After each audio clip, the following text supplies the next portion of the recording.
Hello everyone, তোমরা যারা যারা যে ফার্মাসিস্ট সিবিটি এক্সামের জন্য প্রিপারেশন করছো, ওকে, তোমাদের জন্য এই যে নোটটা কিন্তু খুব ইম্পর্টেন্ট হতে চলেছে এবং এটা কিন্তু আমি আমার হোয়াটসঅ্যাপে এবং টেলিগ্রাম গ্রুপে কিন্তু প্রোভাইড করে দিয়েছি। তোমরা যারা যারা জয়েন্ট হওনি অবশ্যই জয়েন্ট হয়ে এটা ডাউনলোড করে নিতে পারবে এবং তোমরা যারা জয়েন্ট হয়েছো তোমাদের অসংখ্য ধন্যবাদ। ওকে, তো তোমাদের আর একটা কথা বলে দিচ্ছি যে এএনএস যেটা হচ্ছে আমাদের ফার্মাকোলজি যে সাবজেক্টটা রয়েছে তার যে এএনএস হচ্ছে মোস্ট ইম্পর্টেন্ট এবং এই এএনএস থেকে কিন্তু তোমাদের কিন্তু কোশ্চেন আসবেই। ওকে, একটা হলেও কোশ্চেন আসবেই। ওকে, তো এই এএনএসের যে কোলিনার্জিক ড্রাগ তোমাদের যে বেসিক জিনিসটা কিন্তু আমি এখানে বলেছি। ওকে, তোমাদের সেটাই কিন্তু তোমাদের বুঝাবো এবং তোমাদের মধ্যে অনেকে কমেন্ট করেছো হোয়াটসঅ্যাপে যে দাদা এটা বুঝতে পারছো না। ওকে, সেই কারণে এই ভিডিওটি আমি বানাচ্ছি। ওকে, তো চলো ভিডিওটি শুরু করা যাক এবং তোমরা যারা যারা এখনও অবধি হোয়াটসঅ্যাপ গ্রুপে জয়েন্ট হওনি অবশ্যই কিন্তু হোয়াটসঅ্যাপ গ্রুপে জয়েন্ট হয়ে যাবে। ওকে, তাহলে চলো শুরু করা যাক। দেখো, ফার্মাকোলজি এএনএস মানে কি? এএনএস হচ্ছে অটোনমিক নার্ভাস সিস্টেম। তো এএনএসের মধ্যে আমরা যেটা পড়ছি সেটা হচ্ছে কলিনার্জিক ট্র্যাক্ট। ওকে, প্রথমে তোমাদের জানতে হবে নার্ভাস সিস্টেম। ওকে, নার্ভাস সিস্টেম কয় ধরনের হয়? এই যে নার্ভাস সিস্টেমটা রয়েছে, নার্ভাস সিস্টেম দু ধরনের হয়, একটা হচ্ছে সিএনএস, একটা হচ্ছে পিএনএস। সিএনএসকে বলা হয় সেন্ট্রাল নার্ভাস সিস্টেম, এটা হচ্ছে সিএনএস, এবং পেরিফেরাল নার্ভাস সিস্টেমকে বলা হয় পিএনএস। ওকে, এখন এই সেন্ট্রাল নার্ভাস সিস্টেম যে রয়েছে এটা কোথায় প্রেজেন্ট থাকছে? ব্রেন এবং স্পাইনাল কর্ড। ওকে, ব্রেন এবং স্পাইনাল কর্ড এর সেন্ট্রাল সিএনএসটা প্রেজেন্ট থাকছে এবং পেরিফেরাল নার্ভাস সিস্টেম আমাদের যে বডি পার্ট রয়েছে, আমাদের বডি ব্রেন এবং স্পাইনাল কর্ড ছাড়া, এখানে দেখো আমি লিখিয়ে দিয়েছি except brain and spinal cord, অর্থাৎ ব্রেন এবং স্পাইনাল কর্ড ছাড়া আমাদের সমস্ত শরীরের সমস্ত জায়গায় কিন্তু তোমাদের পেরিফেরাল নার্ভাস সিস্টেমটা থাকে। ওকে, ধরো তোমাদের হাতে কোনো একটা জায়গায় কাটা গিয়েছে বা তুমি কোনো জায়গায় ব্যথা পেয়েছো, তো সেই ব্যথাটা যে তুমি পেয়েছো সেটা তুমি কিভাবে বুঝলে? সেটা কিন্তু ব্রেনে পৌঁছে গেল এবং ব্রেন কি করলো? তোমাকে রেসপন্স করলো, তোমার যে পার্টটাতে তুমি ব্যথা পেয়েছো বা যে তোমার শরীরের যে পার্টটাতে তোমার কাটা গিয়েছে সেটাতে রেসপন্স করলো। তো তোমাকে রেসপন্স দিল যে তোমার শরীরের এই জায়গাটায় তোমার কাটা গেছে বা তুমি ব্যথা পেয়েছো। তো এটা করছে তোমাদের ব্রেনের কাজ। তো এটাই হচ্ছে তোমাদের মেইনলি এখানে দেখো, যেটা হচ্ছে অল পার্ট, যখন তুমি কোনো জায়গায় কাটা গেল বা কোনো জায়গায় ছিঁড়ে গেল বা তুমি ব্যথা পেলে, এই খবরটা যে পাঠায় এটা হচ্ছে ব্রেন। প্রথমে ব্রেনের কাছে কিন্তু প্রথমে মেসেজ যায়। কি মেসেজ যায়?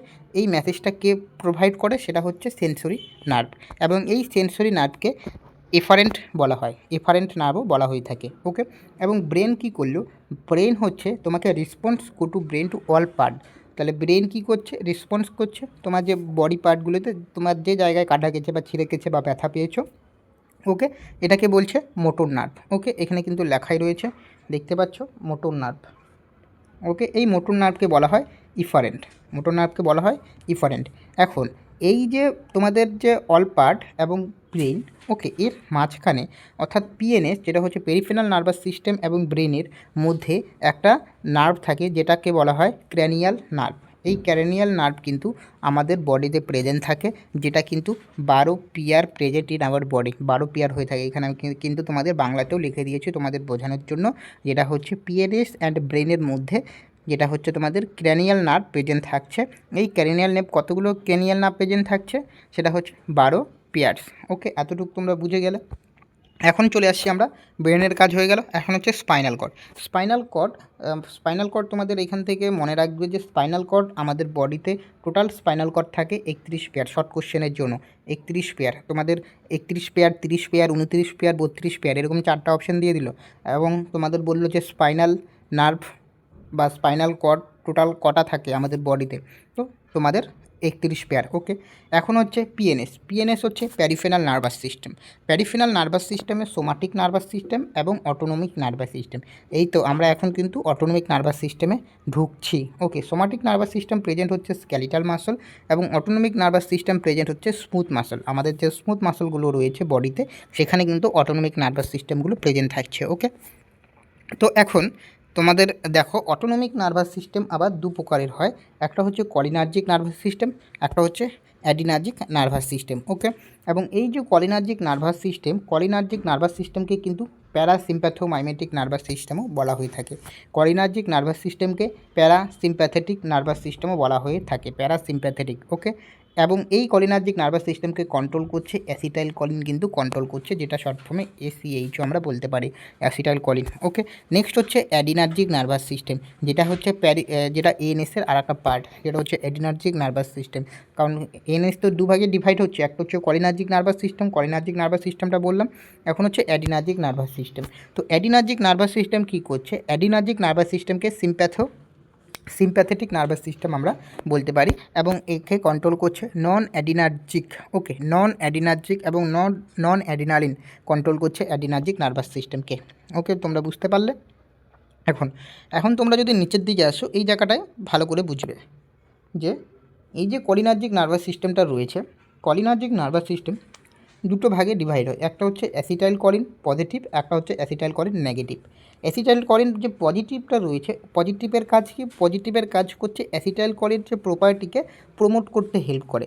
তো পজিটিভ মিন্স কি? প্রমোট করতে হেল্প করে, সেটাকে বলা হয় প্যারাসিম্প্যাথোমাইমেটিক বলা হয়। ওকে, এবং অ্যাসিটাইল কলিন নেগেটিভ, যেটা কী করছে? এই অ্যাসিটাইল কলিন প্রপার্টিকে ইনহিবিট করতে হেল্প করে, সেটাকে বলা হয় প্যারাসিম্প্যাথোলাইটিক। নেক্সট অ্যাডিনার্জিকের ক্ষেত্রেও সেম।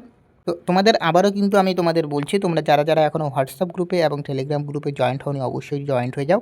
আমি কিন্তু সেখানে মক টেস্ট প্রোভাইড করেছি, তোমরা গিয়ে মক টেস্টটা দিয়ে আসো। ওকে, এখন তোমরা দেখতে পাচ্ছ এখানেও রয়েছে কলিনার্জিক নার্ভাস সিস্টেম। কলিনার্জিক নার্ভাস সিস্টেমে তোমাদের একটা জিনিস জানতে হবে যে অ্যাসিটাইল কলিন, যেটা আমরা পড়ছি অ্যাসিটাইল কলিন এসিএইচ, এটা কিভাবে উৎপন্ন হলো, এর সিনথেসিস কী সেটা কিন্তু জানতে হবে। ওকে, কারণ এই সিনথেসিস থেকে কোশ্চেন দেয়, কী কোশ্চেন দেয় সেটাও তোমাদের বলবো। ওকে, তো এই অ্যাসিটাইল কলিন কী হচ্ছে? এটিপি অ্যাসিটেট এবং কোএ, এটিপি অ্যাসিটেট এবং কোএ, এই তিনটা একসাথে মিলিত হয়, মিক্স হয়ে উৎপন্ন করছে অ্যাসিটাইল কোএ উৎপন্ন করছে, আর একটা হচ্ছে কোলিন উৎপন্ন করছে, প্লাস কোলিন। ওকে, এখন এই অ্যাসিটাইল কোএ যে রয়েছে, এটা কি করছে? Colin Colin acyl transferase enzyme, Colin acetyl transferase এনজাইমের প্রেজেন্সে অ্যাসিটাইল কলিন যেটা রয়েছে উৎপন্ন করছে, প্লাস কোয়ে উৎপন্ন করছে। তো এখন তোমাদের এখানে কোশ্চেন হতে পারে যে অ্যাসিটাইল কলিন যে সিনথেসিসে যে কোন এনজাইম হেল্প করছে, সেটা হচ্ছে তোমাদের কলিন অ্যাসিটাইল ট্রান্সফারেস এনজাইম। ওকে, বা দিতে পারে অ্যাসিটাইল কোয়ে থেকে অ্যাসিটাইল কলিন যে কনভার্ট হচ্ছে কোন এনজাইমের প্রেজেন্সে, সেটা হচ্ছে কলিন অ্যাসিটাইল ট্রান্সফারেস এনজাইমের প্রেজেন্সে। ওকে, এখন এই যে অ্যাসিটাইল কলিন আছে, অ্যাসিটাইল কলিনটা আবার ডিগ্রেডেশন হয়, মানে ব্রেক করে, ভেঙে যায়, সেটা কোন এনজাইমের প্রেজেন্সে? সেটা হচ্ছে কলিনেস্টারেজ এনজাইমের প্রেজেন্সে। কলিনেস্টারেজ এনজাইমের প্রেজেন্সে এই অ্যাসিটাইল কলিনটা কী হয়? ডিগ্রেডেশন হয়, যেটা হচ্ছে তোমাদের অ্যাসিটেট প্লাস কলিনে কনভার্ট হয়। ওকে, এবং এই যে কলিনেস্টারেজ তোমরা দেখতে পাচ্ছ, যেটা এনজাইম অ্যাসিটাইল কলিনকে ডিগ্রেডেশন করছে অ্যাসিটাইল প্লাস কলিনে, এই কলিনেস্টারেজ আবার দু ভাগে ভাগ হয়, একটা হচ্ছে অ্যাসিটাইলেশন আর একটা হচ্ছে হাইড্রোলাইসিস। ওকে, এটা কিন্তু তোমাদের রিয়াকশন দেখায়। ওকে, তাহলে এটা কি? হাইড্রোলাইসিস হচ্ছে তোমাদের লাস্ট রিয়াকশন, বা তোমাদের দিতে পারে যে যেটা অ্যাসিটাইল কলিন থেকে যখন আমরা কোনো কলিনেস্টারেজ এনজাইমের প্রেজেন্সে যখন অ্যাসিটাইল কলিন বা কলিন উৎপন্ন করে, এখানে একটা রিয়াকশন দেখায়, লাস্ট রিয়াকশন, ফাইনাল রিয়াকশন কোনটা? সেটা হচ্ছে হাইড্রোলাইসিস। ওকে, দেখো এখানে লেখা হচ্ছে finally degradation for the acetyl Colin, যেটা হচ্ছে হাইড্রোলাইসিস রিয়াকশন করায়, মানে সর্বশেষ যে ডিগ্রেডেশন রিয়াকশনটা হয় সেটা হচ্ছে হাইড্রোলাইসিস। ওকে, হাইড্রোলাইসিস রিয়াকশনটা কার প্রেজেন্সে হয়? সেটা হচ্ছে কলিনেস্টারেজের প্রেজেন্সে। ওকে, তো এখন আমরা গেল সিনথেসিস, গেল ডিগ্রেডেশন হলো। ওকে, নেক্সট রয়েছে স্টোরেজ কীভাবে করবে? স্টোরেজ যদি দেখো, স্টোরেজ হচ্ছে সাইন্যাপটিক ভেসেল, যেটা হচ্ছে অ্যাসিটাইল কলিন মেইনলি আয়ন্স হয়ে থাকে। দেখো এখানে অ্যাসিটাইল কলিন রয়েছে, অ্যাসিটাইল কলিন, এবং এখানে রয়েছে সাইন্যাপটিক ভালস, আর অ্যাসিটাইল কলিনটা কী হচ্ছে? এই সাইন্যাপটিক ভালস দিয়ে কিন্তু রিলিজ হচ্ছে। তো রিলিজ কী দিয়ে হয়? এবং রিলিজ এনআইসিই প্রসেস হয় অ্যাসিটাইল কলিন রিলিজ হওয়ার জন্য, এবং এই যে অ্যাসিটাইল কলিন যেটা হচ্ছে সাইন্যাপটিক ভেসেল দিয়ে যে রিলিজ হচ্ছে, এই প্রসেসটা করার জন্য যেটা হেল্প করে সেটা হচ্ছে এনআইসিই। এই এনআইসিই হচ্ছে nerve impulse coupled exocytosis, for short কোশ্চেনের জন্য কিন্তু ভেরি ভেরি ইম্পর্টেন্ট। তো এই যে তোমাদের এতটুকুই তোমাদের যে কলিনার্জিক ড্রাগ যেটা হচ্ছে এনএস, যেটা আমরা তোমাদের অটোনমিক নার্ভাস সিস্টেম এর বেসিক ফান্ডা এটাই। ওকে, তো আমি তোমাদের কিন্তু যে কমন যে ব্যাপারটা, যেটা বেসিক যে ব্যাপারটা, সেটা কিন্তু তোমাদের আমি বলে দিলাম। আশা করি তোমরা বুঝতে পেরেছো এবং তোমাদের অনেক হেল্পফুল হয়েছে। যদি তোমরা বেসিকটা যদি না জানো তো ভিতরে কী রকম জিনিসগুলো রয়েছে বুঝতে পারবে না। ওকে, তো সেই কারণে বেসিক জিনিসটা কিন্তু তোমাদের অবশ্যই জানতে হবে। তো আশা করছি তোমাদের ভিডিওটি ভালো লেগেছে। ভিডিওটি ভালো লাগলে অবশ্যই চ্যানেলটিকে সাবস্ক্রাইব করবে। দেখা হচ্ছে পরের ভিডিওতে।